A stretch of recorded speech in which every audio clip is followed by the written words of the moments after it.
السلام عليكم. عليكم السلام ورحمة الله وبركاته. نعم. أيوه، أيوه يا شيخنا معلش أنا كنت لسه باكلم حضرتك، كان في سؤال تاني كنت عايز أسأله حضرتك.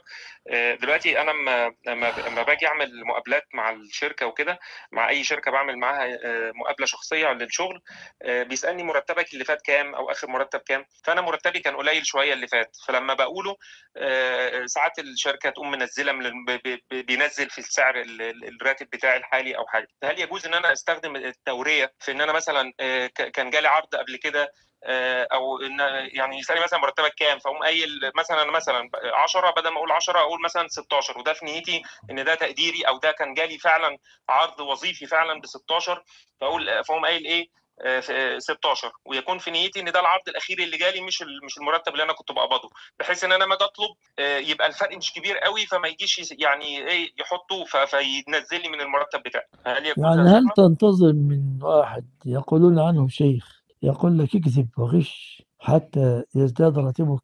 يعني تضيع شيخ يعني. انا بقى عشان كده بسال لا، حضرتك لا انا. يجوز، لا يجوز، اختصارا لا يجوز. طيب معلش انا، طب لو انا عملتها في مقابله قبل كده انت ولسه انا متزوج؟ يعني مقصد. انت متزوج؟ ايوه. بلغ زوجتك السلام وقل لها لا تلقنيني الحرام.